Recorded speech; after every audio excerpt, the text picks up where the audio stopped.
welcome to another episode of Expat Tea with me. This one is going to be a little bit different. We had some family stuff going on.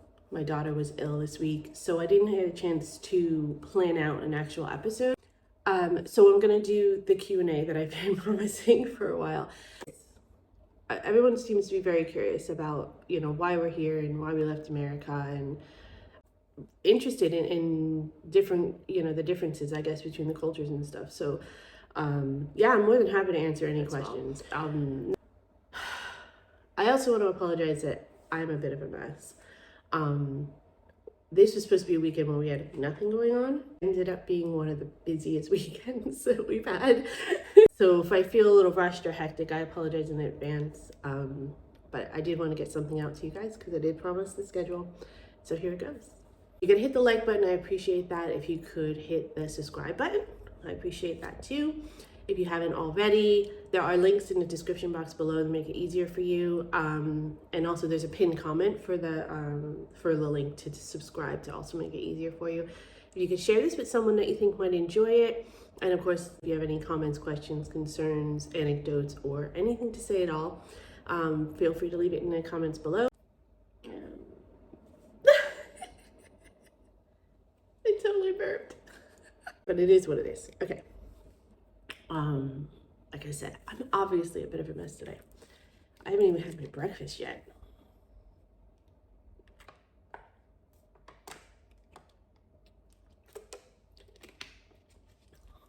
Top quality today.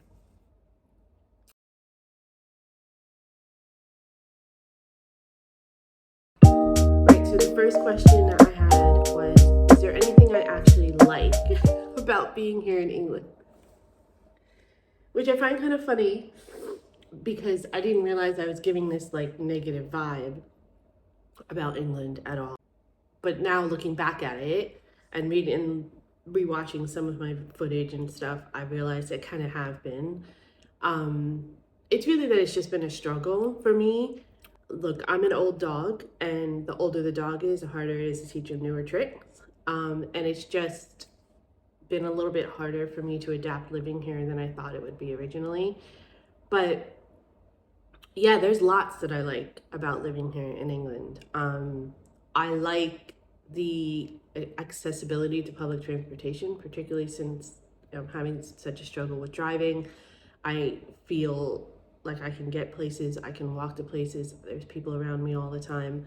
I like that aspect of it. I like that it's a smaller country and it's easier to get around and see things and have new experiences. Like our road trip that we took recently, we were able to really touch on a lot of areas in Great Britain, and that's that we were able to do that in a week, which you could never do in America. I like that. I mean, obviously I feel more safe here, tenseness when I go out because I'm still adjusting to the new climate and the new environment. But yeah, I definitely feel safer here in England. I think daily living stuff is the same in both cultures. In here is that it's just, at least maybe I just got lucky with my job. So this is, only my personal experience. But when you're stressed at work, people want to help. And they're not so concerned with you solving the problem, they want to help you solve the problem. In a personal life too, when I call them, I always have questions because I don't know how anything works here. So when I call and do something like make an appointment for a doctor or something like that, and I don't know how any of it works, but I'm asking these questions, they want to help, they want to get you to where you need to go. And in America, it almost feels like they just want to kind of pass the problem off, or they just want to kind of get you off their phone or off their plate, or get you out of their hair. The culture in America is just much more individualist, and the culture here is just much more community based. And so even strangers are like just a little bit more friendly. It's just a little bit more conducive to the betterment of everybody and trying to make the atmosphere better. Don't get me wrong, I went out the other night and there were, these young kids that were acting a fool and being stupid and belligerent and silly, and they were probably drinking or high or something. in the middle of town, stuff like that happens. And we were kind of like, oh, and I was walking home by myself after 10 o'clock, and I had to be safe about it. I had my husband on the phone and everything because I was in a little bit of an not so well lit area, things like that. You still have to pay attention. But for the most part, it's just a little bit, people just want to do their thing. They want to do work. They want to do their best while they're at work. And then they want to go home and be with their families and their loved ones and have their fun. And that's just the way life should be. There should be a better balance like that. And they do, here in England, they have a better balance. And I do really like that. That's probably one of my favorite things, is that I'm able to not bring work home with me. And I'm able to take time out at work when I'm having a moment without the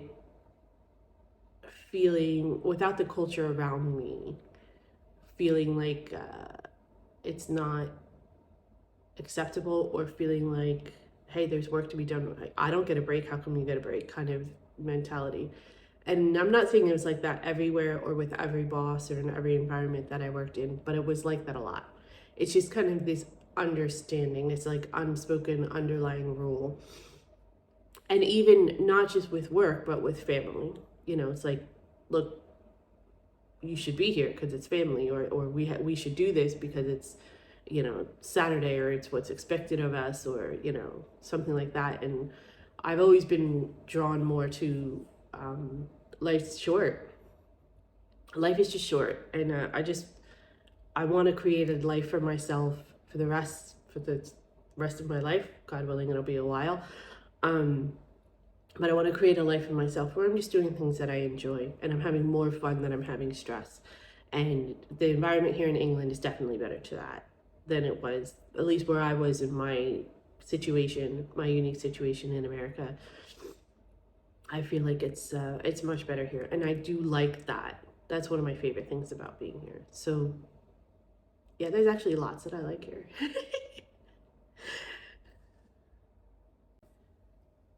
So the next question is, how easy was it to get a visa to come to the UK? Yeah, I thought about doing a video like this for a little while. I wasn't sure if that'd be something y'all would be interested in. So make sure you let me know in the comments below if you want me to do like a vlog specifically about my experience, from beginning to end in getting the UK visa. I could also talk about, if you were interested, I could talk about, getting my husband's family visa and his green card in that situation as well, because he actually came in on a work visa for a few years, and then we had the family visa, and then we had the green card. So that's kind of a long, involved process that we have a lot of insight to. So if you were interested in that, I'd be willing to talk about that a little bit too. Just let me know in the comments if you'd be interested in something like that. I could definitely get into more detail of those if you're interested. I said interested like 7 times there. Sorry. The visa process was actually extremely easy compared to the experience that I had with my husband anyway. We had been together for a while, so we were well established. That made it a lot easier. My husband was still a British citizen, also made it easier. His family is still here. Most of his family is still here. So his mom was still here, and that made it a lot easier because we could set her, her address up for a residence when we got here, etc. And my daughter, we had already gotten dual citizenship for my daughter. Because she was born in America, she was naturalized, an automatic American citizen. Because my husband and his mother were still British citizens, and because his mother still lived in Britain, she was able to apply for dual citizenship from birth, which was really, really cool. So we had made the decision early on in her life that she was going to have both of those citizenships, just to have options for her. Also just to make travel easier, if my husband wanted to come back here with my daughter on their own and just getting the customs and things like that, it would have been a lot easier.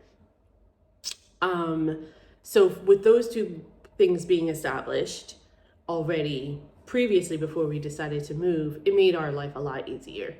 And when we decided to apply for the visa, we did end up hiring a lawyer, a solicitor, for those of you in the UK. They were UK based, and they pretty much walked us through everything that we needed to do. We sent them all the money, obviously, ahead of time, and all the documentation and pictures. There was 2 or 3 forms that we had to fill out. We had to show birth certificates, evidence of our marriage and any previous marriages. We had to show documentation about our house and our deed, our daughter's information, our passports. We had to do pictures of our life together, you know. I had to show pictures of travel that I, like stamps in my passport of travel that we had done internationally, just to show that we obviously were a legit couple and it wasn't, you know, some kind of scam just to get me in the UK or anything like that. Once we got all of that established, it was pretty easy. Once we got all that information to them, we had encountered a lot of timing delays. For us, it was a timing issue more than anything. There was a delay because we had applied right after or right around the time that the Ukraine-Russian war started. So there was an influx of refugees into the UK, and obviously they took priority. So that kind of pushed our application back a few weeks. Then it was Christmas time, and apparently everybody shuts down for Christmas here because of the national religion is the Church of England Protestant, and so Christmas is a national holiday here, and so a lot of people get a good amount of time off around Christmas. Government shut down, etc. So we had a couple weeks delay for that, and then the Queen died. So the whole country was in mourning for a few weeks. Again, the government shut down for a couple weeks, blah, blah, blah, stuff like that. So it ended up taking a lot longer than we had been told originally that it would take. But other than that, it was a really, really easy process. And everyone in the embassy everyone at the lawyer's office that we spoke to was pretty helpful. I didn't have to step foot in a government agency at all. I didn't have to visit anyone at an embassy. I didn't have to have any interviews. I didn't have to check in with anyone once I arrived. So once the application once all the delays were done, then I got an email saying I had to get my biometrics done, which is basically an eye scan and fingerprinting. And again, they go through your documentation just to make sure you are who you say you are. But it wasn't really an interview. It was just like, can I see your passport? Can I see your driver's license? Can I see your birth certificate? That kind of stuff. And then, you know, you have your little metrics done and it's all computerized. So it takes like 15 minutes and then you're off. And the facility that I went to even have my bios done was like a private facility. They were immigration officers that actually worked for the immigration, but it was like a subsidy. Like it was like privatized out. Shocking.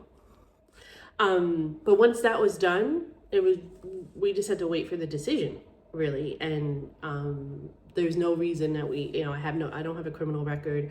I don't have any of that stuff hanging over my head that might delay it. And we were, like I said, because my daughter was a citizen,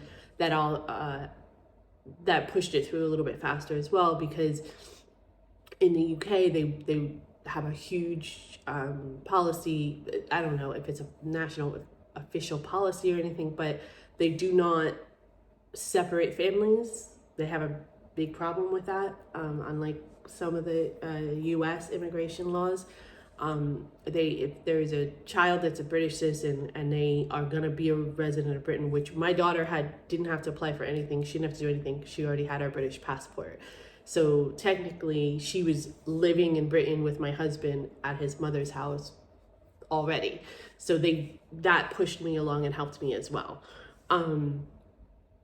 So we just had to wait for the decision at that point, and that's why we did, because we had some time, that's why we ended up being able to travel and stuff, because our house sold already and we didn't have a place to live anyway. So that's why we were able to travel and stuff before we left. But yeah, the process was really, really easy, actually. If you have the extra money, I recommend going through a lawyer or some kind of private, some kind of intermediary, just because it can be extremely complicated. We actually used a similar kind of facilitator when we were applying for a green card for my husband, and they're basically the middleman. They deal with the embassy and all of the stuff and make all the appointments, and they just tell you what you have to do. And it did make it a lot easier, even on the US side where it was so much more complicated. But it is additional fees. So I can understand you can do it on your own, and for the UK part of it, it was pretty straightforward. So it's probably easier to do it on your own. But for us, because we had the extra money, we wanted to invest in that just to make the whole thing a lot less stressful. Just because we had so much added stress to it. It wasn't just applying for the visa, it was the move, it was selling our house, it was our daughter going through her issues and the school issues, and everything else that came with all of that, finding jobs and all that stuff. So it just made it easier for us to have someone else kind of handle the details and just tell us what we needed to do. And I do recommend that if you get a chance. It's kind of like if you have the money, hiring movers, so you don't have to worry about doing the heavy lifting yourself. But obviously, I understand not everybody's in that boat. But if you are looking to go that route, if you're looking to find some kind of UK visa, I'll leave a link to the UK government website that we used. And also, it's pretty straightforward, and there's all kinds of contact information there. We had called them a couple times, which is some random questions before we'd started the process, and they were extremely helpful. So I'll leave that link in the description box below, just in case any of you need it or you're interested or you want to find more information out. And good luck. So the next question is, why are Americans so obsessed with guns?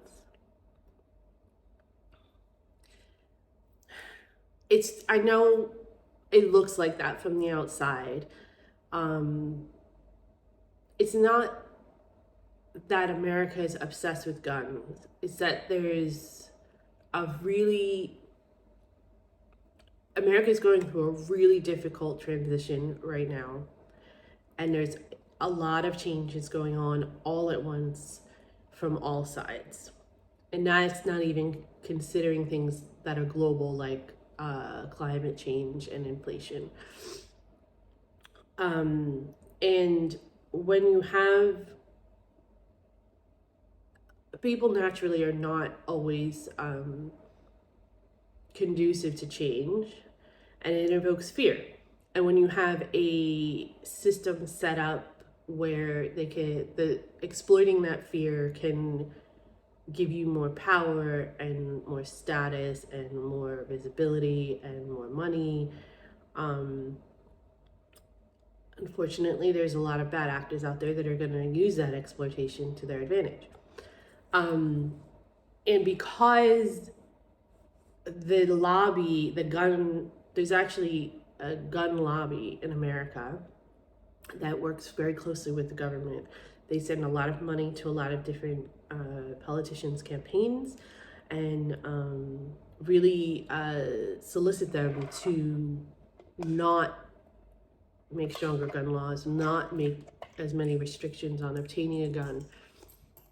Because there's nothing nationally, the states are left to make individual decisions. And so some states it's extremely difficult to get a gun, like New Jersey, California. New York is a little bit easier, but not much. And then there's some states that are extremely easy to get a gun, like Pennsylvania, where we lived.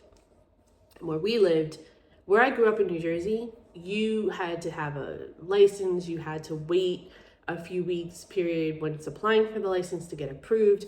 You had to have a background check to show you had no history of mental illness or violence.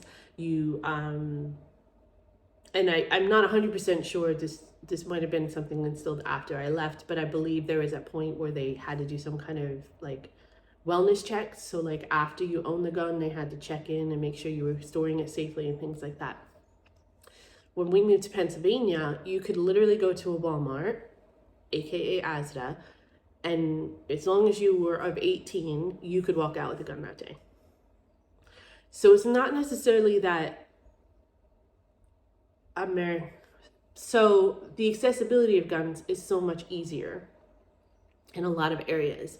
And if you buy the gun legally, so if I bought the gun legally in Pennsylvania and I had a permit to have the gun, I could take it anywhere I went, even in a place like New York or New Jersey, where it's more restrictive to have a gun.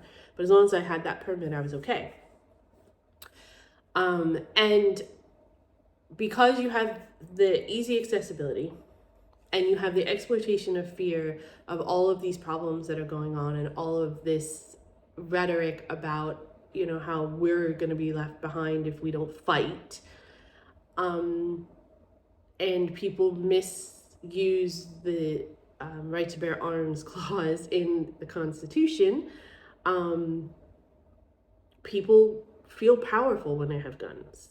I mean, I've shot a gun. It's extremely overwhelming, the power of it, and you can really do damage. So if you're in a state of mind where you're extremely scared in some sense, or you feel out of control, it does give you a sense of control. It does give you a sense of power. And if you're lacking that in a lot of other aspects in your life, then it's a really easy way for you to feel like you're gaining control and power back over your life. And I think that's where a lot of the obsession comes with guns in America.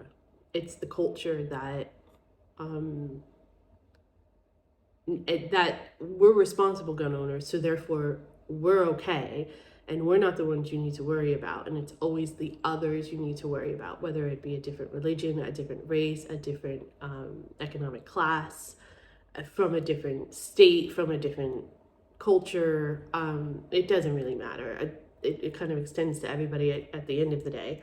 And there's not a lot of investment in mental health. There's no investment in mental health at all.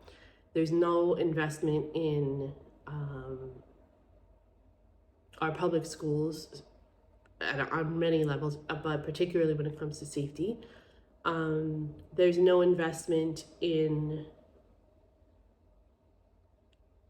economic stability, and all of that can lead, and there's so much more, and there's so much misinformation out there.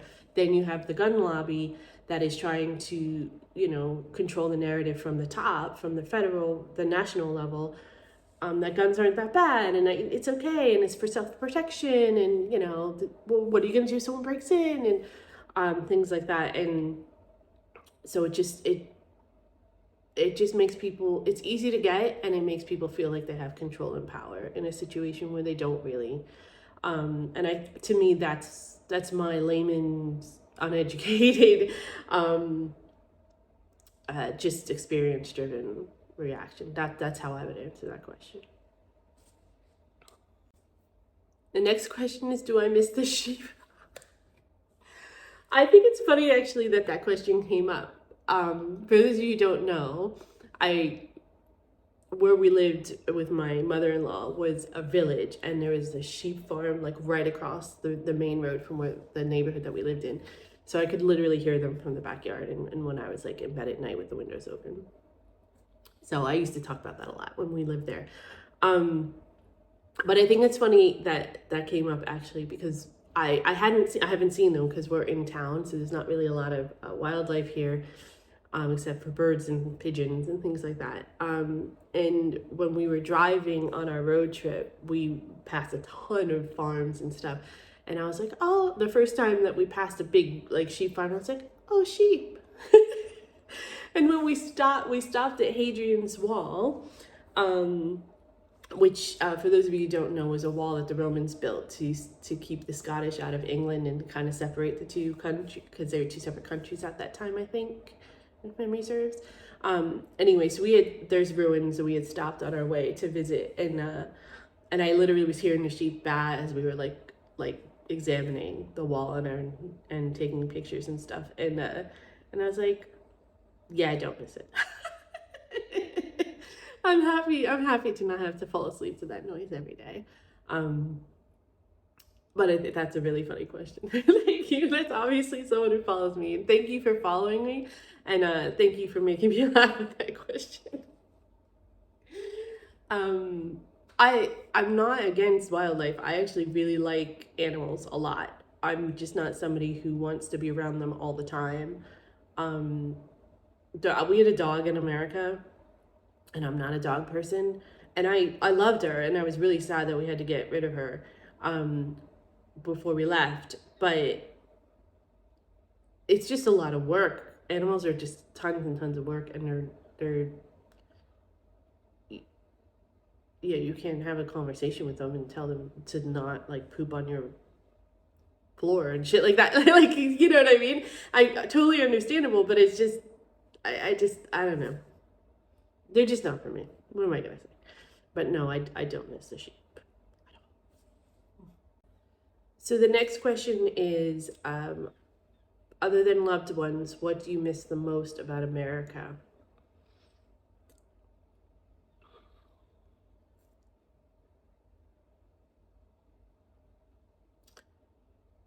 I'm probably gonna get me fun of like crazy, but I miss the food, and it's actually not that good. There's a reputation in America that British food is extremely bland and disgusting. But I figured out where that comes from. Because comparatively, it is very bland. They don't have as much salt in their food. They're really, really strict on the sugar contents and the additive contents. And all of that stuff is the stuff that gives a lot of the food in America, especially processed food, its flavor. And that's what we've grown up with. That's what our bodies are used to. And that's what we imagine things, taste like everywhere. I came here, nothing tasted the same. Not even the Diet Coke tastes the same. The candy doesn't taste the same. Pizza obviously doesn't taste the same. Even Chinese food doesn't taste the same.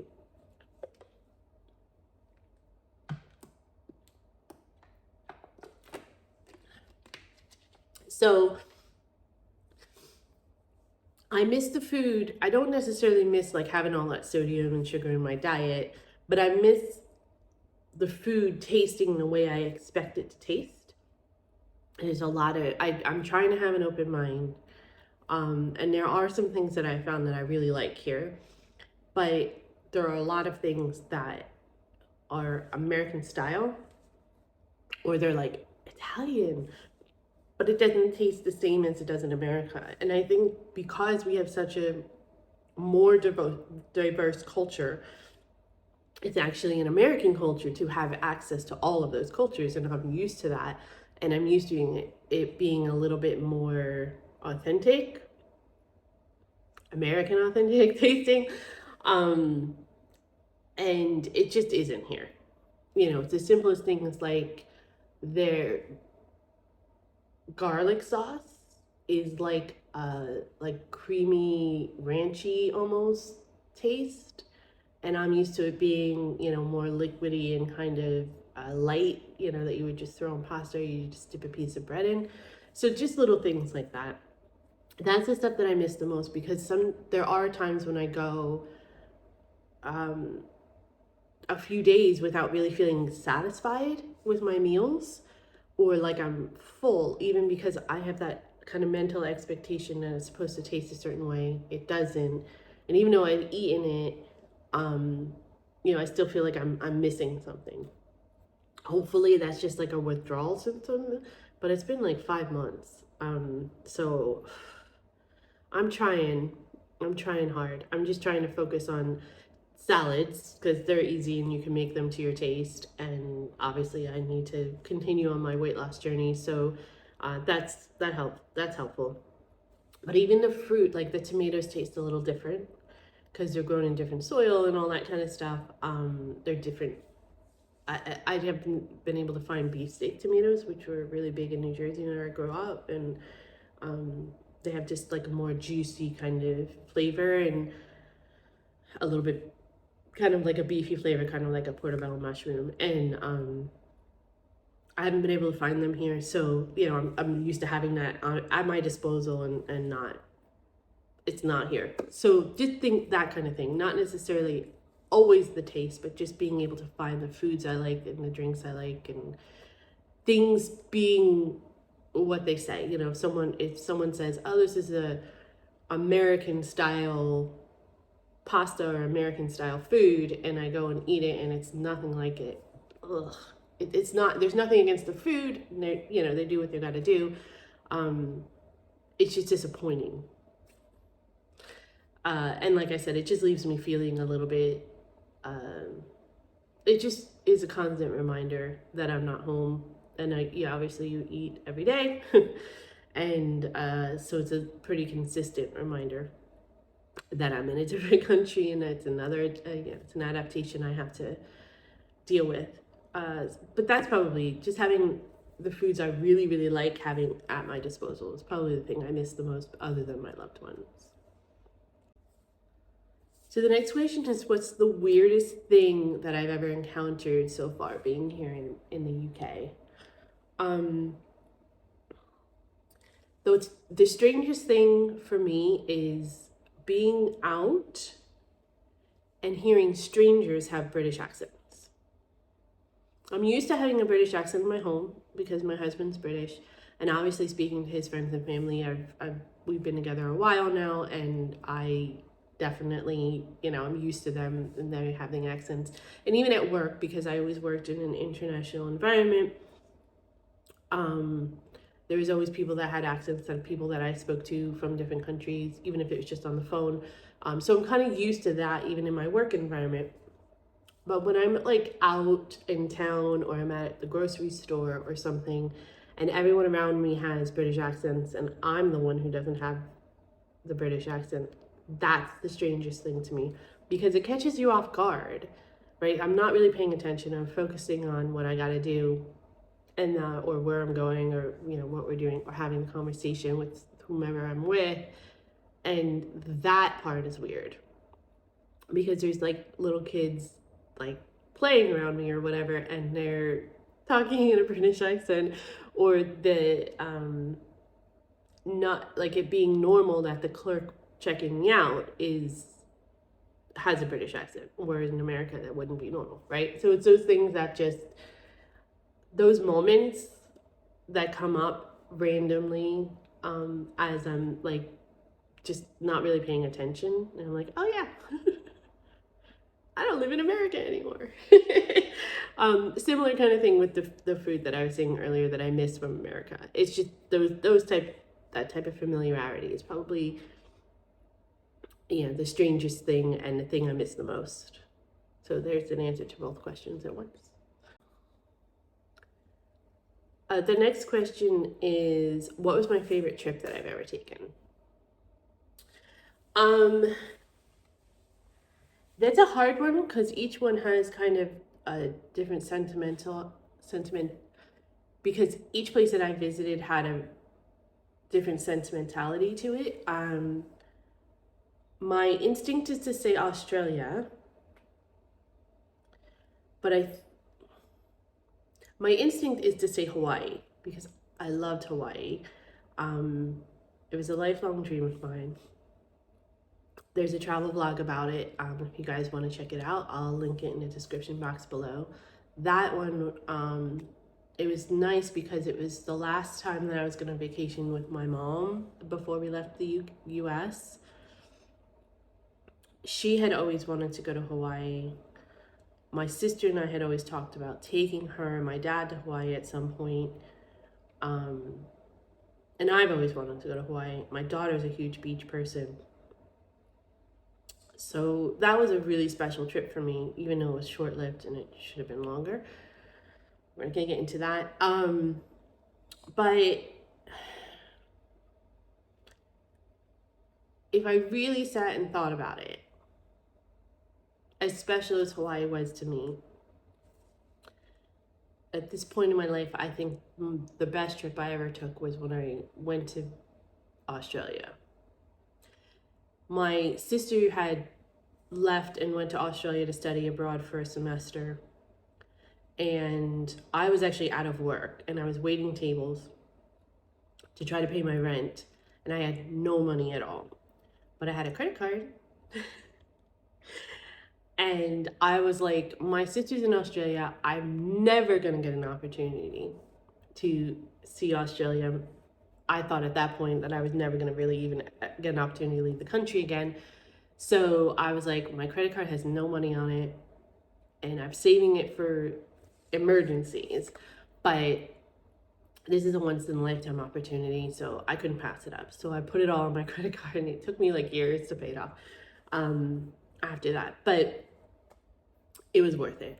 And now, especially at this point in my life, I was the only person that went and visited her while she was in Australia. And it's really, really special to me now, because now that it's been 5.5 years since she died, and no one else was able to experience that part of her life with her, to see it firsthand anyway.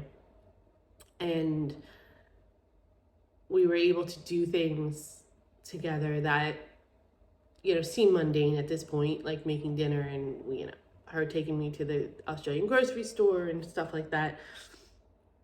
But it's, memories that I have that no one else has of her, and that's really special to me. Also, that was one of the last times that she and I were able to be in each other's company for an extended period of time without it turning into a fight. After she got home, obviously an experience like that changes somebody, and I was going through some things at home too with my career and stuff like that.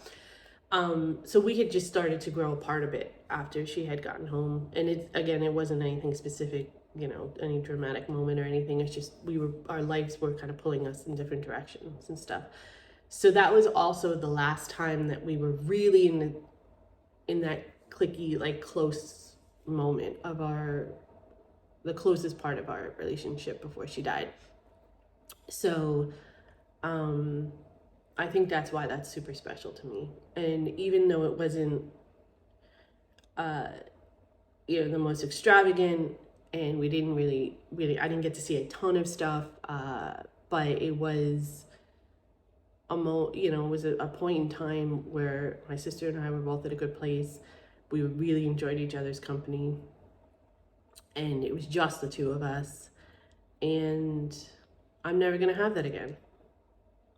So though I've seen places that are equally as beautiful and had tons and tons of fun, with my husband and my daughter, and traveled lots of places since, I think that's probably gonna always have that special place in my heart, and it's always gonna be my favorite. And I hope that we have family that lives in New Zealand, and I hope I get to go back there and explore New Zealand, and maybe someday get to go back to Australia and explore some more if we can. But it's never going to be the same. So that's always going to be my favorite trip, I think, because of that sentimentality that's tied to it. So the next question is, would I ever move back to the US? I never thought I would leave the US. So I'm not going to say never. It's my home. It's where I grew up. I'm an American citizen. My daughter's still an American citizen. My mother is still there. My daughter's kids. Jesus fucking Christ. My sister's kids are still there. I have friends and a couple cousins that I'm close to that are still there, obviously. So it's not like it would be difficult for me to move back if I wanted to. And my current visa is only a temporary visa anyway, because they do it in like stages. So you have to do like 2 years, and then another 2 years, and then you get to like get a permanent visa, which I still think only lasts in America it was like 10 years. My husband's green card had to be renewed every 10 years regardless, even though we had already been established for a long time. So I think it's something similar like that to here. I know that my current visa is only 2 years, and I will have to get it renewed. So there's always things that could happen with that, right? So I'm not I'm not thinking, I'm not thinking too much longer than that, only because you just don't know what's going to happen in 2 years. But it really just depends on how things go here, how well we can live, and how whether it goes in a positive or negative direction for our family, primarily our daughter, because she was the main reason that we moved here. And I hate to say it like this because I don't want to be condescending, but if America gets its act together in some aspects, then it makes it a lot more attractive. I want to just be in a place where my daughter is safe, and I didn't feel like that. That being said, I never have it off the table. And I never thought I would leave the tri-state area, let alone the country. And every time I had planned to move, things went wrong, and I ended up staying put. This is one of the first times, probably the second time. The first time would be when we left and moved to Pennsylvania. But this is the second time that I've moved and it's gone to plan. And it was very positive in Pennsylvania for the most part. So hopefully it'll be positive this time too. And so far, to be honest, I know I complain a lot about England, but it's just because I'm still going through that adjustment period. But for the most part, it's been good. It's been positive, and I'm not,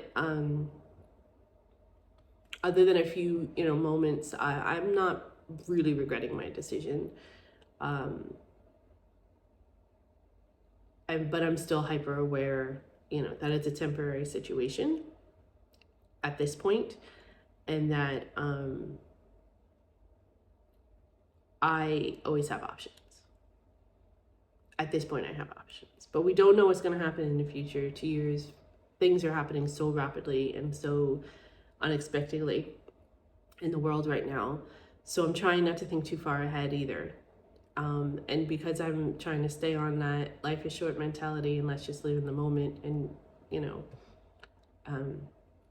can think about the big picture, just don't forget about the moment you're in.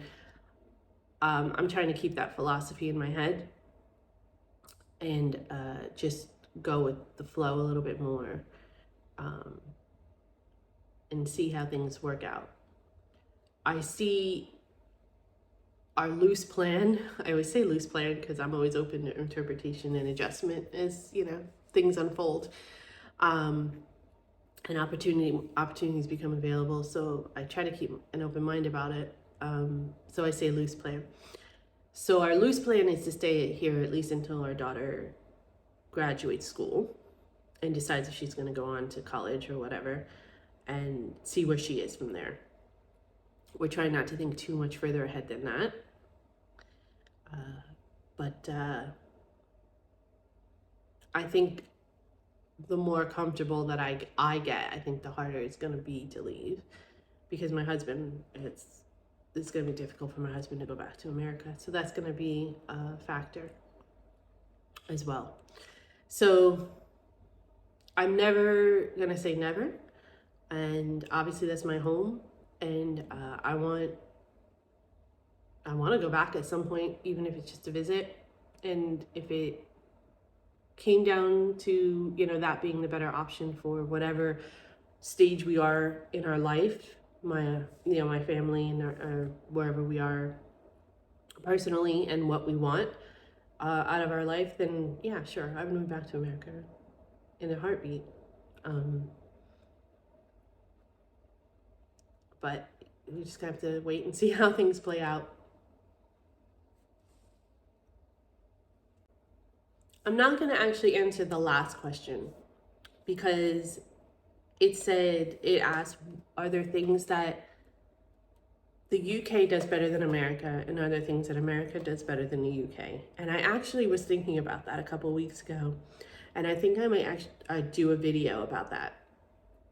So whoever sent that question in, it was through an email. So I'm not going to mention your name on camera because I don't do that unless I have permission. But stay tuned, stay with me, because I'm thinking I might do a video about what America does better over the UK, and then do a separate video about what the UK does better over America. I've been thinking about that a lot, and I think it's an interesting question too, that some other people would like to know. So I'm going to plan that out and have that out for you. So stay tuned for that. Yeah, so I think that's it for me for today, you guys. I have a ton of stuff that I have to go and get done.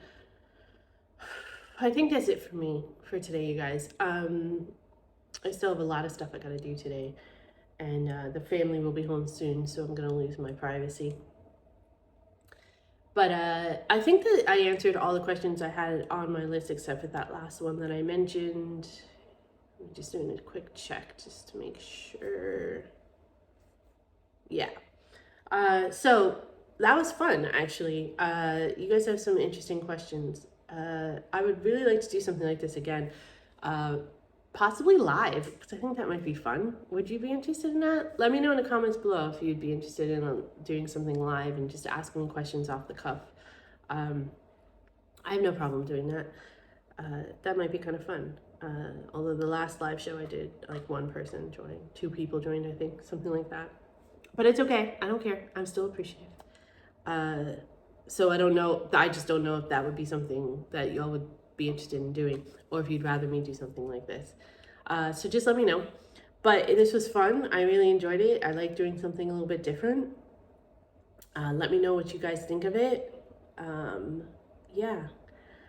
Coming soon on Tuesday will be a vlog about our new apartment. And we're also on Friday, obviously, is another travel vlog coming out. And I'm actually going to do a third vlog this week for y'all, because I feel bad about this, not really planning the expat tea episode very well for you. So I'm going to do a third vlog. I'm not sure what it's going to be yet, because I have a couple ideas in my head. But there's going to be a third one coming out too. I'm thinking probably like, I'm not gonna put a date on it. I'm not gonna put a restriction on it. It depends on which one I decide to do.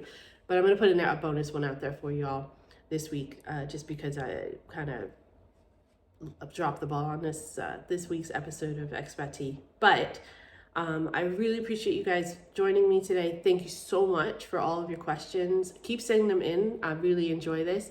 Make sure that you hit the like button. You share this if you think that it is something interesting that someone would like. Hit the subscribe button if you haven't already. Leave your comments below about anything and everything. And I will talk to you all soon. Have a great week, and I'll see you in the next one. Bye. Back.